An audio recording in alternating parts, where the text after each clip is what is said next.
Hello YouTube. Me and Eli are back here to do a video. Haven't done a video in quite a while. Been burning the candle at both ends, frankly, and just have not had the time or energy to put out a video, but got the day off today and want to talk about my 3 favorite pre-war sets.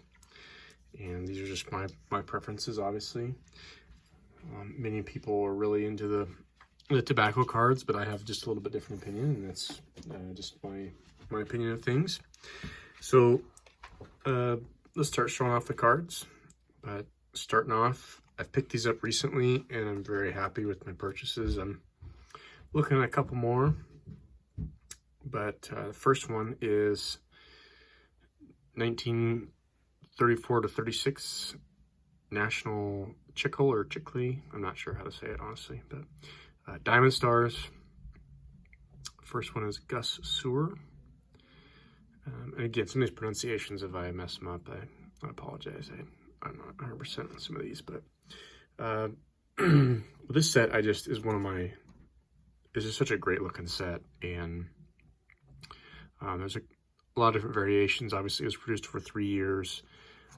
You'll notice a theme here, but the Art Deco style really is something that speaks to me. And I don't know who this, I don't know anything really about Gus. He played first base is about all I know, but it's just a great looking card. You got the runner in the background, and he's catching the ball at first in the way that the first baseman did back then. Was they caught the ball with 2 hands. Obviously different than today's game. But I've had this out on my table here for a while. Just enjoy looking at it. I love the vibrant colors, and we'll show a card here in a second that I prefer. But this one was the first one I purchased, and the backs, you'll see the backs with green or blue letters I've seen, and then obviously it's got some biographical information here, and then you would either have a tip, a playing tip is the way it is described, and so this one's about turntable plays, or you'll have just a biography stuff. So here's the first one, and then the second one from that set that I purchased recently was a Hall of Famer, Travis Stonewall Jackson. And 2 reasons about this card. One, the name I thought was great. As a history buff, I thought that was awesome.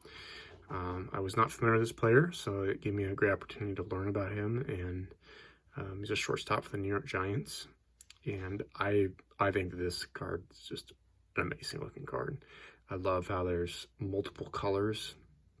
You got your red, blue, green, yellow, some orange, some different blues in there, and the colors are just, I think they're awesome. He's obviously standing at the railing of the dugout, I'm guessing. Another green lettered back.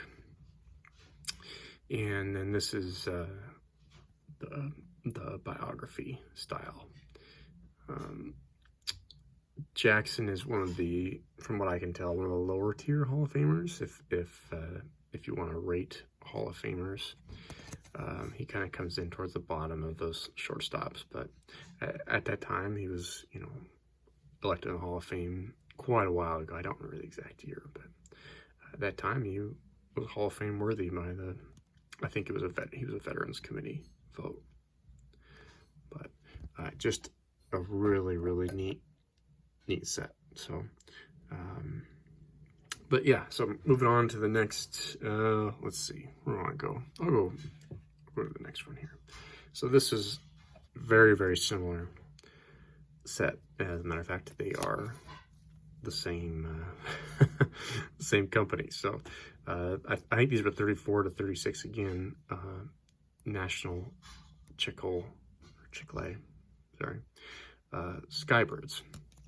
And so these were produced, obviously the same time period, same design, but they were World War I or early aviation pilots, planes of different countries. This is a German fighter pilot, Werner Voss, maybe how you would pronounce it.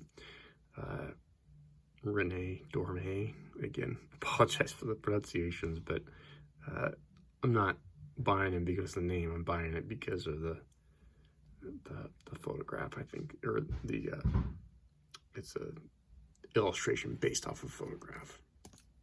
And then Floyd Bennett.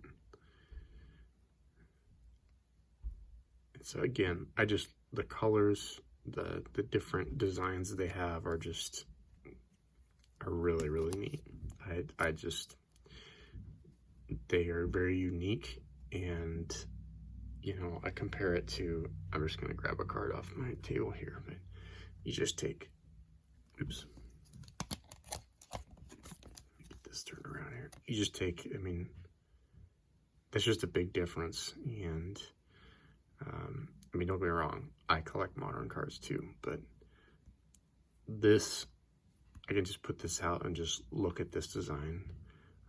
No offense, Cody, but the 2018 Topps 83 reprint just doesn't do it for me. You know, that's I'm still gonna collect those cards, but I could just look at these and obviously these are a bit more price prohibitive, but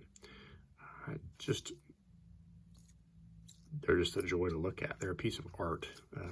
You know, that's been talked about with cards before. But anyways, these are just ones that really speak to me, and so I wanna talk about them and show them off.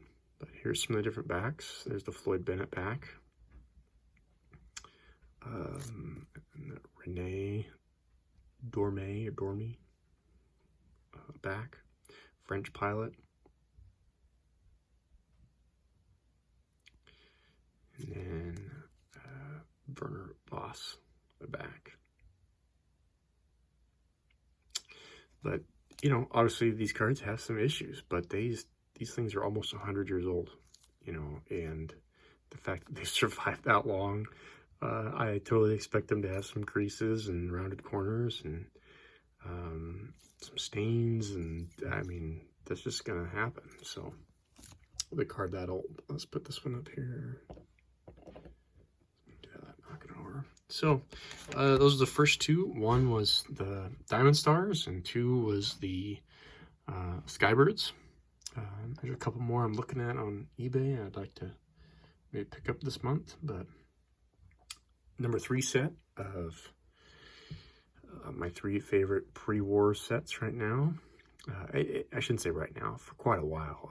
I've been looking at these, and you know, I bought these next two quite a while ago, and I just now gotten around to showing them off. And excuse me, but yeah, I just kind of felt inclined to make a video about them. I don't want to be on here just showing off cards. Like, these are the ones that really speak to me. So the last set is 33 to 40, the Goudey Indian Gum set. I only have 2 examples here, but both of them graded by SGC. I think they look just fantastic in the SGC slab or holder, whatever you want to call it. First one is California Joe, and I mean, that's just, again, look at the colors, look at the, you know, the way that the background is. Hey, I'm not an art major. I'm sure somebody could explain this better, but it just really is a joy to look at, and I'm glad I own these. On the backs, you'll see. I'm sure some people who would get fired up by some of the stuff on the backs of these cards. They're not politically correct. 1930, whatever. They didn't worry about political correctness back then, and that's just the way they talked. So I don't get fired up about it. It's just the way it is. But you can read about him. I wasn't familiar with California Joe, but I just liked the front of the card. I thought it looked cool, and I remember I got this at a nice price. Last card today, and then we'll wrap things up. We're getting close to the 10-minute mark here, but Jim Bridger, a 4.5, sharp-looking card, I think, for, again, a card that's, I guess I shouldn't say 100 years old, but it's probably closer to 80 or 90 years old.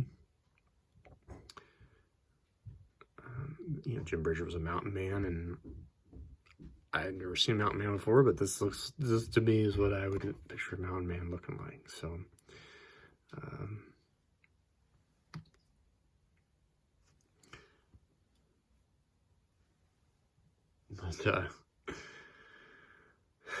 there's the back of Jim Bridger, and obviously a very famous name, and you can look him up to learn more about him. I'm not gonna make this a history episode here, but again, these are the three sets that really I've been looking at, and I'll try to grab some more. If I get some more, I'll show them off either on Instagram or here. But let me know, is anybody else out there collecting pre-war? Are you collecting any of these sets? Are you familiar with these sets? Are you or any other Art Deco style sets that I'm missing? I'd be interested to see in the comments, and appreciate people watching. Thanks.